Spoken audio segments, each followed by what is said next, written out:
Gaza में Hamas के ऊपर फतह हासिल करना इजराइल के लिए अभी भी एक दूर की कौड़ी नजर आ रहा है, क्योंकि गाजा की गली गली घूमने के बावजूद इजरायली सेना हमास का गाजा से सफाया नहीं कर पाई है। बल्कि ऐसा लगता है कि गाजा के भीतर हमास को दूसरे प्रतिरोधी संगठनों की ताकत भी मिल चुकी है और ये सब मिलकर इजरायली सेना पर एक साथ हमला कर रहे हैं। और इस पूरे युद्ध में गाजा का राफा शहर एक ऐसा किला बना हुआ है जिसे भेदना आईडीएफ के लिए नामुमकिन सा लग रहा है। उल्टा आईडीएफ को हमास के भीषण हमलों का सामना करना पड़ रहा है और इन हमलों में इजरायली सेना को भारी जान माल का नुकसान भी हुआ है। और ये बात खुद इजरायली सेना मान चुकी है कि गाजा की जंग उसको काफी महंगी पड़ी है। दरअसल इजराइल के न्यूज़पेपर येडिट हरोनोट ने अपनी रिपोर्ट में बताया कि इजरायली सेना 15 जुलाई 2024 को गाजा के भीतर महिला टैंकों के बेड़े को लॉन्च करने वाली थी, लेकिन टैंकों की कमी की वजह से उसने ये फैसला फिलहाल के लिए टाल दिया है। हालांकि इससे पहले टैंक चलाने वाली महिला सैनिकों को गाजा में तैनात करने की मांग उठी थी, जिसके बाद ये फैसला लिया गया था।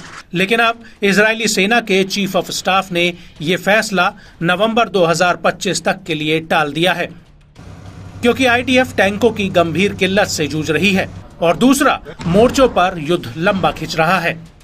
दरअसल इजरायली सेना टैंक चलाने वाली इन महिलाओं को अक्टूबर 2024 की शुरुआत में जंग के मैदान में तैनात करने वाली थी, लेकिन अब ये फैसला टल चुका है और ये पहली बार हुआ है जब इजरायली सेना ने माना है कि गाजा में युद्ध की वजह से उसे गोला बारूद से लेकर टैंकों और सैनिकों की काफी कमी हो रही है।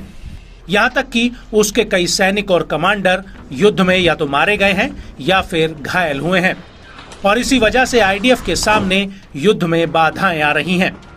गाजा में युद्ध और अन्य फ्रंट पर जंग की वजह से इजरायली सेना के सामने लक्ष्यात्मक बाधाएं आन खड़ी हुई हैं, विशेषकर कॉम्बैट यूनिट, जहां पर कमांड और संगठनात्मक ध्यान युद्ध पर देने की जरूरत है। और इजरायली सेना ने अंदर खाने इस बात को भी माना है कि उसके कई टैंक क्षतिग्रस्त हो चुके हैं, जो अब सेवा से बाहर हैं और ऐसे टैंक युद्ध और ट्रेनिंग के लिए उपलब्ध नहीं हैं। और अभी ऐसी कोई उम्मीद भी नहीं है कि आईडीएफ को नए टैंक मिल जाएं और इसी वजह से आईडीएफ के पास मौजूदा टैंक युद्ध के लिए नाकाफी हैं। और तो और आईडीएफ के पास गोला बारूद भी बहुत कम बचा हुआ है। इसके अलावा सैन्य उपकरणों और टैंकों की मरम्मत के लिए आईडीएफ पर संसाधन भी कम है। हालांकि इजरायली फौज बड़े पैमाने पर सेना में भर्तियां कर रही है। वहीं इजरायली मीडिया भी इस मुद्दे को खोलकर उठा रहा है। इजराइल के चैनल 12 ने अपनी रिपोर्ट में दावा किया कि आने वाले समय में इजरायली सेना को एक बेहद ही खतरनाक स्थिति का सामना करना पड़ सकता है, जिसमें उसे कई तरह के उपकरणों की कमी हो सकती है। हालांकि आईडीएफ कमांड इस तरह के दावों को खारिज कर रहा है।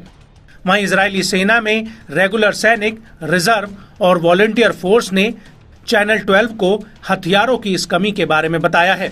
इनका कहना है कि आईडीएफ बैलिस्टिक हथियार, हेलमेट, चश्मे, बॉम्ब सूट की कमी से जूझ रही है और ये ऐसे उपकरण हैं जिन्हें जीवन रक्षक उपकरण माना जाता है। और इनमें से कुछ ऐसे हथियार और उपकरण भी हैं जो अब सैन्य लिहाज से उन मानकों को पूरा नहीं करते हैं।